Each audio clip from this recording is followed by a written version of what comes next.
एक एक करके नंबर आता है सबका, एक ही पंथ के एक ही गुरु के चेले हैं, लेकिन एक सत्संग करके जैसे ही उतरता है दूसरा टांग खींचता है उसकी कि ये अज्ञानी ये क्या बोल के चला गया।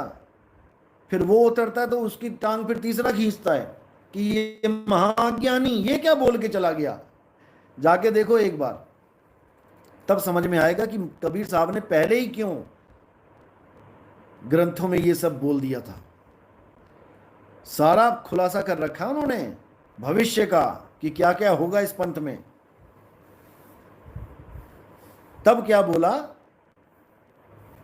कि जब ये सब मिलावट हो जाएगी इस पंथ में, दुनिया भर की मिलावट, तब बोला कि चौथी गद्दी होई अवतारा और डंका बाजी सब संसारा, हम ही उनके सिर बैठ बे आई और वासे पार कोई नहीं पाई।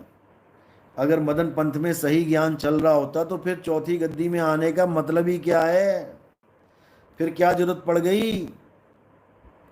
फिर क्यों कबीर सागर में लिखा है अभी सारे गुरु अगर ठीक हैं कबीर पंथ के, और कबीर सागर लिखने वाला पंथ भी जो है वो ठीक है, तो क्यों लिखा है 13वें पंथ हम ही चले आए, सब पंथ मेट के एक पंथ चलाएं। अगर तुम लोग ठीक चल रहे हो तो 13वें पंथ में आने की क्या जरूरत है उनको। अगर तुम्हारे सारे वंश जितने हैं ठीक चल रहे हैं तो फिर क्यों कहते हो कि एक पुरुष आएगा अभी। ये सब महात्मा कहते हैं। नागौर में कुर्ची गांव में एक महात्मा थे वंश 42 के, उन्होंने तो अपना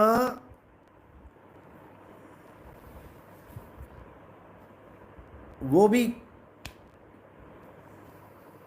काट दिया था काम से बचने के लिए। गांव है कुर्ची, आप जाओ कुर्ची में, आप वहां पे आश्रम बना हुआ है और वहां के लोगों से पूछो कि वो महात्मा क्या कहते थे। ऐसा महात्मा मैंने जीवन में नहीं देखा जो अपने ही चेले को शरेआम कहता था। अपने ही चेलों को कहता था भाई तुम सत्संगी तो बन गए हो, तुमने नाम भी हमसे ले लिया है, लेकिन तुम्हारी मुक्ति नहीं होगी, मुक्ति देने वाला इसी गांव में आएगा। ये बोला वहां पे उन्होंने, और उनका नंबर भी मैं नीचे दे दूंगा, किसी को शक हो उसकी फोटो भी मंगा ले महात्मा जी की और रिकॉर्डिंग भी कर ले उन लोगों की। पूरा गांव हिला पड़ा है क्योंकि वो अपने मुख से बोल के गया है, वो अपने मुंह से ये बोल के गया है कि कोई आएगा और वो ऐसा जगाएगा कि उसके बाद कोई सो नहीं पाएगा।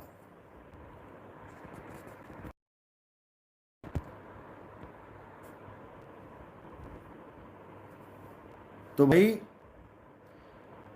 कोई ये ना सोचे कि ये अभी हो रहा है, ये सब पहले से निर्धारित है, हर चीज पहले से निर्धारित है, लेकिन हम नहीं समझ पाते। हम समझते हैं कि सब एक से ही हैं।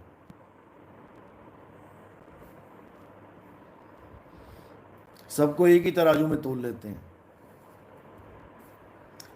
मेरी आवाज और वीडियो सही चल रही है?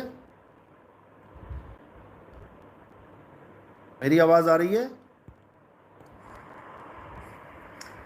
मेरी आवाज और वीडियो सही चल रही है? ओके।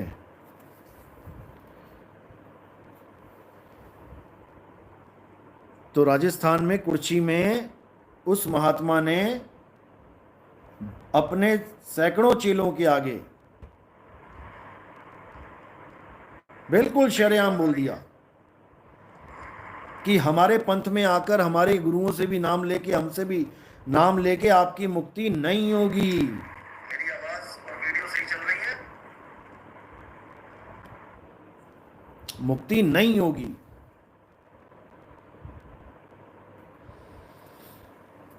तो वो लोग भी हैरान होते हैं कि बताओ, जो हमारे गुरु ने हमें बोला था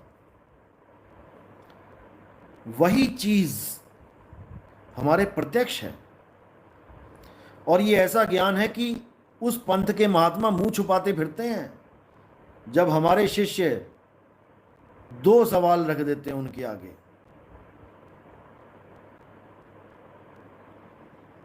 उनके पास जवाब नहीं होता, और क्या कहते फिरते हैं वो लोग कि नितिन दास आया हुआ है गांव में, बाहर मत निकलना, जादू कर देगा तुम्हारे ऊपर। जादूगर बना दिया इन लोगों ने।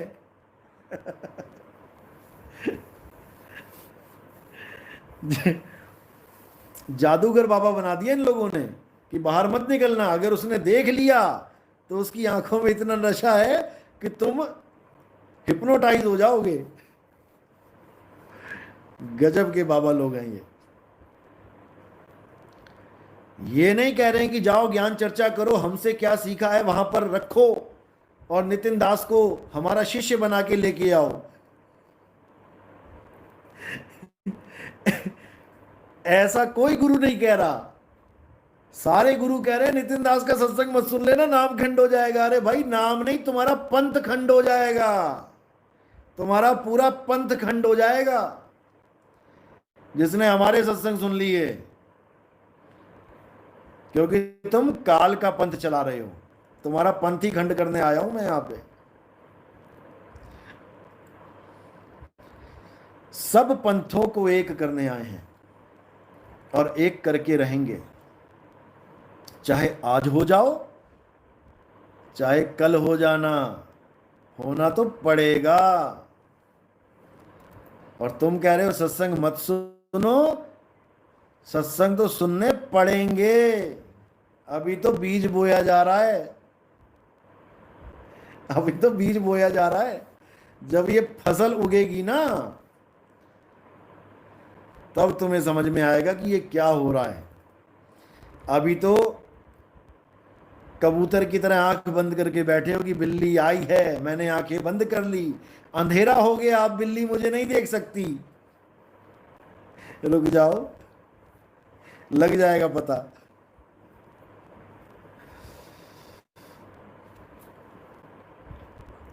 चलो कोई बात नहीं, सबको परमात्मा मौका देता है।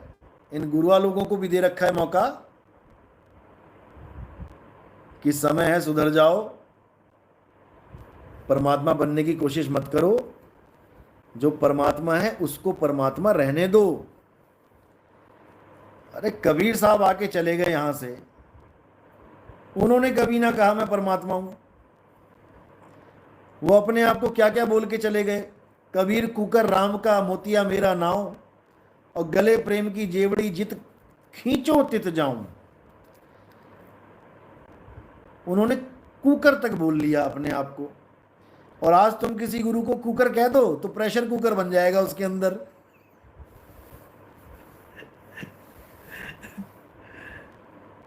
यानी ज्वालामुखी फट जाएगा। प्रेशर कुकर ज्वालामुखी की तरह होता है, नीचे से आग लगी होती है, ऊपर से सीटी बज रही होती है। तो ये हाल हो जाएगा।